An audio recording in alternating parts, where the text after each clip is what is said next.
बिस्मिल्लाहिर्रहमानिर्रहीम। Dear students, मैं हूं आपका केमिस्ट्री इंस्ट्रक्टर अहमद मुगल और आप देख रहे हैं AM education network. Dear students, आज हम 10th क्लास केमिस्ट्री का चैप्टर नंबर 15 स्टोइकियोमेट्री का लेक्चर नंबर 4 स्टार्ट करेंगे, जिसमें हमने क्या पढ़ना है, व्हाट इज एम्पिरिकल फार्मूला, कि एम्पिरिकल फार्मूला क्या होता है, हम उसको कैसे निकालते हैं और किसी भी कंपाउंड का जो एम्पिरिकल फार्मूला होता है वो कैसे राइट किया जाता है। तो डियर स्टूडेंट्स, आपने क्या करना है कि मेरे चैनल को सब्सक्राइब करना है, लाइक करना है। अगर आपको ये वीडियो अच्छी लगे तो आपने कमेंट लाजमी करना है। तो डियर स्टूडेंट्स, इस टॉपिक को स्टार्ट करने से पहले हम एवरीडे लाइफ से एक एग्जांपल ले लेते हैं ताकि इस टॉपिक को समझना हमारे लिए क्या हो जाए, इजी हो जाए। तो डियर स्टूडेंट्स, सपोज कर लें कि एक लड़का जो है उसके पास क्या है कि 10 बुक्स हैं और 10 उसके पास क्या है, पेन है।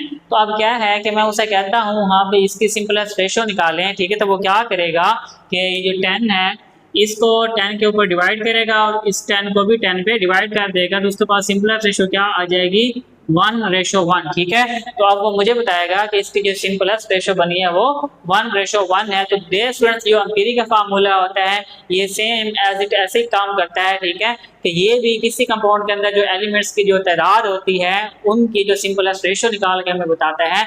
तो डियर स्टूडेंट्स, आइए हम जो है वो डेफिनेशन देखते हैं कि एम्पिरी के फार्मूले की डेफिनेशन क्या होती है।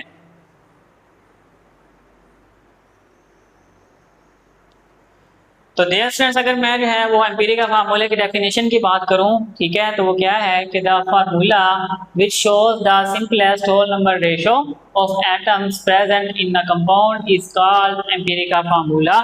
कि वो वाला फार्मूला जो क्या करता है कि किसी भी कंपाउंड के अंदर जो एलिमेंट्स होते हैं उनकी सिंपलेस्ट होल नंबर रेशो बताता है, उनको सिंपलेस्ट करके जो है उनकी सिंपल रेशो निकाल के बताता है, तो वो से हम क्या कहते हैं, ये एम्पिरी का फार्मूला है। अभी हम जो है इसके एग्जांपल्स को जो है वो करेंगे तो अभी आपको पता चल जाएगा, ठीक है। अब एग्जांपल्स में क्या है डियर स्टूडेंट्स, सबसे पहले क्या है, हाइड्रोजन पेरोक्साइड। अब हाइड्रोजन पेरोक्साइड का अगर मैं जो है वो फार्मूला देखूं तो वो क्या है, H2O2। अब क्या है कि जब मैं इसको सिंपलेस्ट फॉर्म में लिखूंगा तो इसकी सिंपलेस्ट फॉर्म क्या बनेगी डियर स्टूडेंट्स, के अगर क्या है कि ये आपके पास क्या है हाइड्रोजन और ये क्या है आपके पास ऑक्सीजन। अब इसकी जो है 2:2 है। जब मैं इसकी सिंपलेस्ट रेशो निकालूंगा तो वो कितनी बन जाएगी, 1:1। तो अब क्या हो जाएगा कि इसका जो एम्पिरी का फार्मूला बनेगा वो क्या बनेगा, HO, ठीक है। क्यों, क्योंकि हमने पता है कि हाइड्रोजन की सिंपलेस्ट रेशो 1 आई है और ऑक्सीजन की क्या आई है, 1 आई है। तो अब इसका ये एम्पिरी का फार्मूला क्या बनेगा, HO। इसी तरह से अब अगर मैं बात करता हूँ वाटर की, तो वाटर का जो फार्मूला होता है वो H2O है।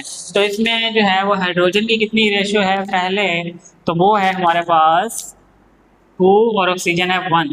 अब क्या है कि मैं इसको सिंपलेस्ट फॉर्म में नहीं लिख सकता, ठीक है। तो इसका जो एम्पिरी का फार्मूला होगा वो भी यही होगा जो इसका मॉलिक्यूलर फार्मूला है। अब क्या है, नेक्स्ट एग्जांपल हमारे पास कौन सी आती है, बेंजीन की। तो बेंजीन जो है वो उसका फार्मूला होता है C6 और H6, ठीक है। जब मैं इसको सिंपलेस्ट फॉर्म में लिखूंगा तो फिर क्या हो जाएगा कि 6 को 6 पे डिवाइड करूंगा और हाइड्रोजन वाले 6 को भी 6 पे डिवाइड करूंगा तो 1:1 आ जाएगी, ठीक है। तो इसका एम्पिरी का फार्मूला क्या बन जाएगा, CH बन जाएगा। इसी तरह से एसिटाइलिन जो है उसमें कार्बन और हाइड्रोजन की रेशियो जो है वो पहले कितनी है, 2:2 है। तो मैं जब इनको डिवाइड करूंगा 2 के ऊपर तो इनकी रेशियो बन जाएगी 1:1, ठीक है। तो इसका जो एम्पिरी का फार्मूला बनेगा वो क्या बनेगा, CH, ठीक है। तो डियर स्टूडेंट्स, हमने क्या किया है कि एम्पिरी का फार्मूले को एग्जांपल के जरिए भी जो है वो देख लिया है कि empirical formula simplest whole number ratio बताता है किसी भी कंपाउंड के अंदर एलिमेंट्स की, ठीक है। अब आयनिक कंपाउंड्स की अगर बात करें तो all the ionic compounds are represented by their empirical formula which show the simplest ratio between their ions, ठीक है। ये जो आयनिक कंपाउंड्स होते हैं ये मॉलिक्यूल से मिलके नहीं बनते कि बल्कि ये क्या है कि ये आयन से मिलके बनते हैं। तो इनका सिर्फ और सिर्फ एम्पिरी का फार्मूला होता है, इनका मॉलिक्यूलर फार्मूला नहीं होता, ठीक है। अगर मैं एग्जांपल की बात करूं तो ये सोडियम क्लोराइड है NaCl, ठीक है।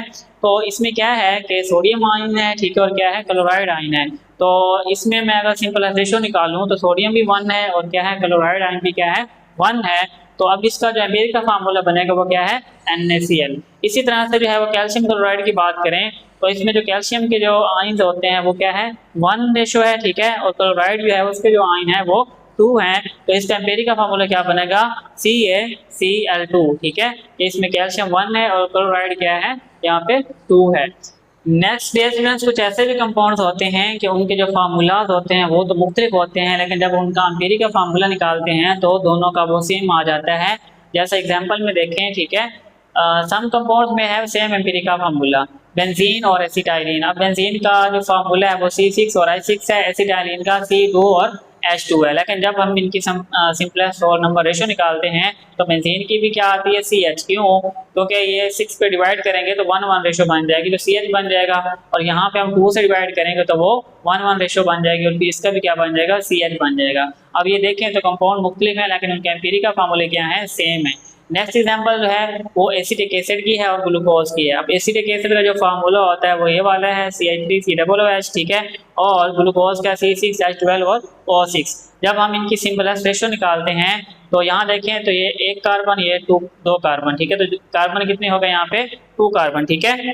तो ये देखें यहाँ पे जो है वो कार्बन कितने बनते हैं, 2। इसी तरह से हाइड्रोजन जो है ये 3 यहाँ पे और 1 यहाँ पे, तो ये क्या हो जाएगा, H4, ठीक है। और ऑक्सीजन जो है वो कितने हो जाएंगे, यहाँ पे 2 हो जाएंगे। तो अब क्या है कि मैं इसको 2 पे डिवाइड कर देता हूँ, तो 2 को जब डिवाइड करूंगा तो कार्बन क्या बन जाएगा, 1, और हाइड्रोजन को 2 पे डिवाइड करूंगा तो ये कितना बन जाएगा, 2, और इसी तरह से ऑक्सीजन पे डिवाइड करूंगा तो वो क्या बन जाएगा, उसकी रेशो 1 आ जाएगी। अब जो है इसका एम्पिरिकल फार्मूला क्या बन जाएगा कि कार्बन 1, ठीक है, और हाइड्रोजन 2 और ऑक्सीजन 1, ठीक है। इसी तरह से जो है वो अगर मैं इसको 6 पे डिवाइड करूं ग्लूकोज को, तो 6 पे डिवाइड होगा तो कार्बन की रेशो क्या आ जाएगी, 1। इसी तरह से हाइड्रोजन को जो है मैं 2 पे डिवाइड करता हूं, ठीक है, सॉरी 6 पे डिवाइड करता हूं तो इसकी रेशो क्या बनेगी, 2 बन जाएगी, और ऑक्सीजन की क्या आ जाएगी, 1 आ जाएगी। तो आप देखें तो ये कंपाउंड तो मुख्तलिफ है लेकिन क्या है कि इनका एम्पिरिकल जो फार्मूला है वो सेम है, ठीक है। यहाँ पे जो है मैंने बेंजीन का जो है वो डायग्राम भी बना दिया है, ठीक है। अब हमने क्या करना है डिस्टेंस के किसी भी एम्पिरिकल फार्मूले को निकालने के लिए कौन कौन से हम जब स्टेप्स को फॉलो करते हैं, तो आइए उन स्टेप्स को देखते हैं कि अगर जो है हमने किसी भी कंपाउंड का एम्पिरिकल फार्मूला निकालना है तो हम कौन कौन से स्टेप्स को फॉलो करते हैं। तो स्टेप नंबर 1 है हमारे पास कि determine the percentage composition of a compound, ठीक है। तो जिस कंपाउंड का आपने जो है वो एम्पिरिकल फार्मूला निकालना है उसकी आपने क्या निकालनी है, परसेंटेज कंपोजिशन, ठीक है। तो ये परसेंटेज कंपोजिशन का लेक्चर जो है हम पहले पढ़ चुके हैं, ठीक है, कि वो किस तरह से हम निकालते हैं। तो उस कंपाउंड के अंदर जो हम क्या करते हैं कि हर एलिमेंट की जो परसेंटेज होती है वो निकाल लेते हैं, ठीक है। तो वो हम वैसे निकालेंगे। उसके बाद क्या है रेफरेंस के find out the number of the moles of each element, कि हर जो एलिमेंट है उसके हम मोल फाइंड आउट कर लेते हैं। तो वो हम कैसे करते हैं, in this divide the mass of each element, ठीक है। जो हमें जो है परसेंटेज कंपोजिशन से मास मिला था उसको हम डिवाइड कर देते हैं उस एलिमेंट के एटॉमिक मास से, ठीक है। कि हमारे पास जो है सपोज कार्बन का जो मास आया है परसेंटेज कंपोजिशन से वो हमारे पास आया है सपोज के 15 है। तो कार्बन का जो एटॉमिक मास होता है वो 12 होता है, तो हम उसको क्या करेंगे 12 पे डिवाइड कर देंगे तो हमारे पास क्या आ जाएगा, नंबर ऑफ मोल्स आ जाएंगे, ठीक है। उसके बाद क्या है कि determine the atomic ratio of each element in a compound. अब क्या है कि हमने जो एटॉमिक रेशो फाइंड आउट करनी है। तो एटॉमिक रेशो कैसे फाइंड आउट करते हैं, it is done by dividing the number of moles, ठीक है। जब हम वहाँ से नंबर ऑफ मोल्स निकाले हैं उनको हम डिवाइड कर देंगे ऑफ ईच एलिमेंट, हर एलिमेंट के, by smallest number of mole, ठीक है। जो स्मॉलेस्ट नंबर ऑफ मोल्स आए हैं उसके साथ हम क्या करेंगे उसको डिवाइड कर देंगे, ठीक है। सपोज यहाँ पे हमने कार्बन के मोल्स निकाले हैं तो वो आए हैं हमारे पास 2। हमने यहाँ पे हाइड्रोजन के निकाले हैं तो हमारे पास आए हैं 5। हमने यहाँ पे जो है वो ऑक्सीजन के निकाले हैं तो हमारे पास वो आए हैं 10। तो स्मॉलेस्ट जो स्मॉलेस्ट जो नंबर ऑफ मोल्स बनता है वो क्या है कि कार्बन का 2 है। तो हम क्या करेंगे हर एलिमेंट के जो नंबर ऑफ मोल्स हैं उनको 2 पे डिवाइड करते जाएंगे, ठीक है। तो रेशो हमारे पास आ जाएगी, ठीक है, कि हर एलिमेंट के जो नंबर ऑफ मोल्स हैं स्मॉलेस्ट नंबर ऑफ मोल्स के साथ हमने डिवाइड कर देना है, ठीक है। अभी हम जो है वो एग्जांपल्स की करेंगे तो फिर मजीद आपको ये क्लियर हो जाएगा। उसके बाद हमने क्या करना है कि if the atomic ratio is simplest whole number, ठीक है। अगर जो आपने क्या है एटॉमिक रेशो निकाली है, ठीक है, अगर वो क्या है सिंपलेस्ट होल नंबर रेशो है तो फिर क्या है कि वही आपका एम्पिरिकल फार्मूला होगा, ठीक है। अगर जो है वो होल नंबर रेशो नहीं निकली, ठीक है, जो आपने रेशो निकाली है वो पॉइंट्स में आ गई है, तो फिर आप क्या करते हैं कि otherwise multiply this ratio with the suitable digit to get the whole number ratio, ठीक है। मिसाल के तौर पर ये देखें हमने यहाँ पे कार्बन की रेशो निकाली तो वो हमारे पास क्या आई 1, हाइड्रोजन की 1.5 आई, ऑक्सीजन की 2 आई। तो अब क्या है कि ये पॉइंट्स के अंदर रेशो आ गए तो ये होल नंबर नहीं है। हम क्या करेंगे इसको होल नंबर बनाने के लिए किसी सूटेबल डिजिट से मल्टीप्लाई करेंगे ताकि हमारे पास क्या आ जाए होल नंबर रेशो आ जाए। तो यहाँ पे हमने जो है इसको 2 के साथ मल्टीप्लाई किया, ठीक है। तो देखें यहाँ पर 2 रेशो आई है, 3 और 4 आई है, तो यही क्या है हमारे पास बाद में यही रेशो जो है एम्पिरिकल का फार्मूला दे देती है, ठीक है। तो डियर स्टूडेंट्स ये था हमारे पास के एम्पिरिकल का फार्मूला क्या होता है। तो अब हम नेक्स्ट इसकी क्या करेंगे, एग्जांपल्स करेंगे, ठीक है। अब हम जो है वो एम्पिरिकल का फार्मूला के न्यूमेरिकल एग्जांपल्स हैं उनको सॉल्व करते हैं। तो हमारे पास एग्जांपल कौन सी है, 15.11। तो इसमें हमें गिवन क्या है कि हमें मैग्नीशियम का जो है उसकी परसेंटेज कंपोजिशन दी गई है, इसी तरह से हमें जो है परसेंटेज कंपोजिशन दी गई है किसकी, क्लोरीन की। तो हमने फाइंड क्या करना है, इसका एम्पिरिकल फार्मूला प्रूव करना है। तो आइए सॉल्व करते हैं डियर स्टूडेंट्स। तो सबसे पहले हमें जो है ये जो परसेंटेज है इसको हमने ग्राम्स के अंदर कन्वर्ट करना है, ठीक है। तो यही जो आपके पास परसेंटेज है इसी को हम जो है ग्राम्स की फॉर्म में जो है वो राइट कर लेंगे, ठीक है। तो हमारे पास जो है मैग्नीशियम की बन जाएगी 25.26 ग्राम, ठीक है। इसी तरह से क्लोरीन की 74.74 ग्राम हमारे पास जो है उसका मास आ जाएगा, ठीक है। अब क्या है डिस्टेंस के हमें जो है सबसे पहले नंबर ऑफ मोल्स चाहिए हर एलिमेंट के, ठीक है। तो नंबर ऑफ मोल्स निकालने के लिए हमें पता है कि जो हमें मास दिया होता है उसको हमने उसके एटॉमिक मास के ऊपर क्या करना है, डिवाइड कर देना है, ठीक है। तो डियर स्टूडेंट्स हमारे पास मैग्नीशियम का जो गिवन मास है वो हमारे पास है 25.26 और इसको जो है हम इसके एटॉमिक मास से डिवाइड करेंगे तो इसका एटॉमिक मास कितना होता है 24, ठीक है। अब क्या है जब हम इसको इस पे डिवाइड करेंगे डियर स्टूडेंट्स हमारे पास क्या आ जाएगी, मैग्नीशियम के मोल्स आ जाएंगे। इसी तरह से हमें जो है वो क्लोरीन के मोल निकालने हैं। तो क्लोरीन का मास कितना दिया हुआ है 74.74, ठीक है। और उसके बाद जो है इसका जो एटॉमिक मास होता है वो 35.5 होता है। तो जब आप डिवाइड करेंगे तो आपके पास नंबर ऑफ मोल्स आ जाएंगे 2.10। अब क्या है कि हमें एटॉमिक रेशो निकालनी है। तो एटॉमिक रेशो निकालने के लिए हमें पता है कि जो सबसे स्मॉलेस्ट जो नंबर ऑफ मोल्स है उस पर डिवाइड कर देना है, ठीक है। तो यहाँ से देखें तो सबसे जो स्मॉलेस्ट नंबर ऑफ मोल्स हैं वो आपके पास 1.05 है, ठीक है। अब आपने क्या करना है, मैग्नीशियम के जो मोल्स है उसको भी इस पर डिवाइड कर देना है और क्लोरीन के मोल्स को भी इस वैल्यू पे डिवाइड कर देना है। तो क्या है कि हमारे पास मैग्नीशियम का मोल थे 1.05, इसको भी आपने क्या करना है कि 1.05 में डिवाइड करेंगे तो आपका 1 आ जाएगा।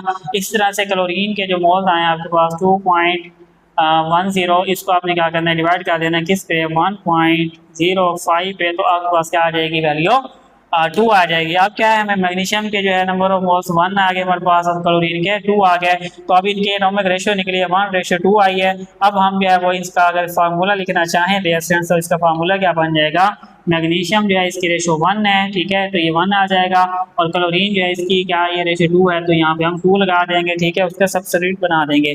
तो यही हमें जो है एम्पिरिकल का फार्मूला रिक्वायर्ड था जो हमने यहाँ से निकाल लिया है, ठीक है। अब चलते हैं नेक्स्ट एग्जांपल की तरफ, ठीक है। तो इसमें हमें जो है वो गिवन क्या दिया गया है, हमें जो है परसेंटेज कंपोजिशन दी गई है कार्बन के, हाइड्रोजन की और ऑक्सीजन की, ठीक है। तो हम क्या करते हैं कि सबसे पहले जो है इसी को जो है वो इसके ग्राम्स में कन्वर्ट कर लेते हैं, ठीक है। तो क्या होगा कि कार्बन जो है इसके ग्राम्स कितने आ जाएंगे 64.8 ग्राम्स, ठीक है। इसी तरह से हाइड्रोजन के कितने आ जाएंगे 15.62 ग्राम्स और ऑक्सीजन के आ जाएंगे 221.58 ग्राम, ठीक है। अब हमने इसके मासेस निकाल लिए। अब हमने इसका फार्मूला निकालना है, ठीक है, एम्पिरिकल फार्मूला। तो आइए सोल्यूशन की तरफ चलते हैं। तो सबसे पहले हमें नंबर ऑफ मोल्स चाहिए हर एलिमेंट के, ठीक है। तो हम क्या करेंगे, जो मास दिया हुआ उसको उसके एटॉमिक मास के डिवाइड कर देंगे। तो कार्बन का गिवन मास हमारे पास कितना है 64.8, इसको हम डिवाइड करेंगे 12 पे, क्योंकि हमें पता है कि कार्बन का एटॉमिक मास 12 होता है तो हमारे पास 5.4 आ जाएगा। इसी तरह से हम जो है वो हाइड्रोजन को जो गिवन मास है, ठीक है, 15.62, इसको हम जो है वो डिवाइड करेंगे किस पे 1 पे, ठीक है। तो हमारे पास यही आंसर आ जाएगा, ठीक है, क्योंकि 1 पे डिवाइड किया है। अब अगर हम ऑक्सीजन को जो है उसके मोल्स निकालना चाहें तो हमारे पास गिवन मास कितना है 21.58, इसको हम जो 16 पे डिवाइड करेंगे। हमें पता है कि 16 किसका मास है, ऑक्सीजन का। तो हमारे पास वैल्यू क्या आ जाएगी 1.35। अब हमने निकालनी है एटॉमिक रेशो, ठीक है। तो हमने देखना है कि इनमें सबसे स्मॉलेस्ट रेशो कौन सी है, ठीक है। तो हमारे पास 1.35 जो है ये स्मॉलेस्ट है। तो हम क्या करेंगे, सब के नंबर ऑफ मोल्स को इस पे डिवाइड कर देंगे। तो अगर जो हम कार्बन के नंबर ऑफ मोल्स को डिवाइड करें, ठीक है, तो कार्बन के नंबर ऑफ मोल्स कितने थे 5.4, इसको जब हम डिवाइड करते हैं 1.35 पे तो हमारे पास वैल्यू आती है 4। इसी तरह से हम हाइड्रोजन के जो मोल्स हैं उसको जब इस वैल्यू पे डिवाइड करते हैं तो इसके मोल्स हमारे पास कितने थे 15.62, 6 2, ठीक है। इसको जब डिवाइड करते हैं हम किस पे, स्मॉलेस्ट नंबर पे, तो इसकी वैल्यू कितनी आ जाती है 11.57, ठीक है। इसको अगर मैं अप्रोक्सीमेटली लिखूँ तो ये 12 जो है वो बन जाएगा, ठीक है। अच्छा, क्योंकि इसको हमने किया है राउंड ऑफ 5 से हमने यहाँ पे 1 लिया है तो ये 12 हो गया है। अब अगर मैं ऑक्सीजन की बात करूँ, ठीक है, तो ऑक्सीजन जो है उसके नंबर ऑफ मोल थे 1.35 और इसको 1.35 को डिवाइड करूँगा तो हमारे पास क्या आ जाएगी वैल्यू 1 आ जाएगी। अब जो है हमारे पास रेशो आ चुकी है, कार्बन की 4 है और आपके पास हाइड्रोजन की 12 है और ऑक्सीजन के आपके पास 1 है। तो अब मैं इसका एम्पिरिकल फार्मूला राइट कर देता हूँ, ठीक है।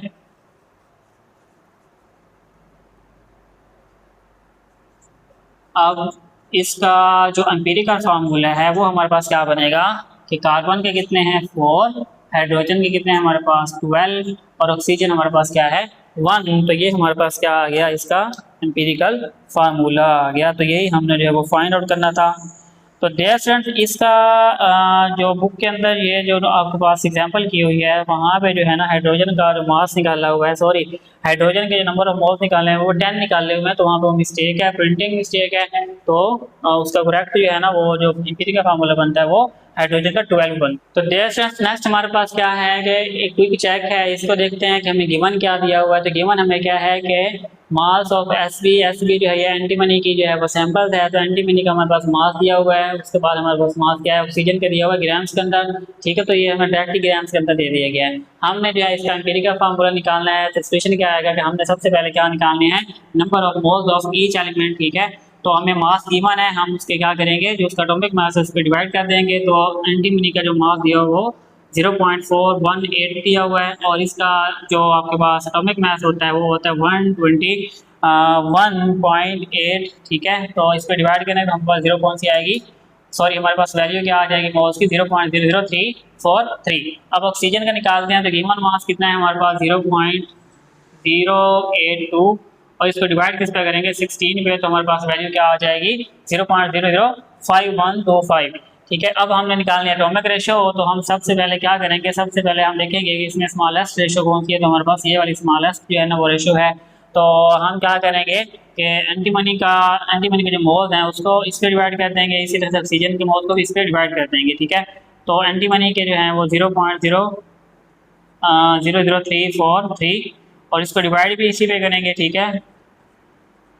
तो हमारे पास वैल्यू क्या बन जाएगी 1, ठीक है। इसी तरह से हम अगर ऑक्सीजन की निकालेंगे तो ऑक्सीजन के नंबर ऑफ मोल्स हमारे पास कितने हैं 0.005125 और इसको हम डिवाइड किस पे कर रहे हैं स्मॉलेस्ट वैल्यू पे। तो हमारे पास कौन सी है 0.0034, ठीक है।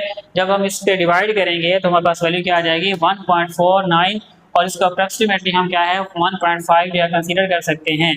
अब हमें पता है कि जो हमारे पास ये वाली वैल्यू आई है, ठीक है, ये जो है वो पॉइंट्स में आ गई है। तो हमने इसको होल नंबर रेशियो में कन्वर्ट करना है। तो हम क्या करेंगे कि दोनों के जो मोल रेशो आई है उसको 2 से मल्टीप्लाई करेंगे, ठीक है। तो एंटीमनी के जो मोल्स हैं जब हम उनको 2 से मल्टीप्लाई करते हैं तो 1 मल्टीप्लाई बाय 2 तो हमारे पास 2 मोल्स आ जाएंगे। जब हम जो है वो एंटीमनी के जो मोल्स हैं जब हम उनको 2 से मल्टीप्लाई करते हैं तो हमारे पास वैल्यू क्या आती है 2 आ जाएगी। तो जब हम जो है वो एंटीमनी के जो मोल्स हैं, ठीक है, उसको हम 2 से मल्टीप्लाई करते हैं तो हमारे पास क्या आ जाएंगे उसके 2 रेशो आ जाएगी। इसी तरह से ऑक्सीजन जो है हमारे पास क्या है 1.5, तो इसको 2 से मल्टीप्लाई करते हैं तो हमारे पास रेशो कितनी आएगी 3 आ जाएगी। अब हमारे पास जो है वो एंटीमनी की रेशो 2 आई है, ठीक है, और ऑक्सीजन की 3 आई है। तो अगर मैं इसका एम्पिरिकल फार्मूला जो है वो राइट करना चाहूँ तो क्या बनेगा हमारे पास, इसका जो एम्पिरिकल फार्मूला है वो एंटीमनी जो है वो क्या है हमारे पास 2 है, ठीक है, और ऑक्सीजन हमारे पास क्या है 3 है। तो ये इसके क्या आ जाएगा एम्पिरिकल फार्मूला आ जाएगा। तो ये हमें रिक्वायर्ड था। तो डियर स्टूडेंट्स ये था हमारे पास एम्पिरिकल फार्मूले का। तो डियर स्टूडेंट्स ये था हमारा आज का लेक्चर। तो इंशाल्लाह मिलते हैं नेक्स्ट लेक्चर में एक नई वीडियो के साथ। तो तब तक के लिए जो है वो अल्लाह।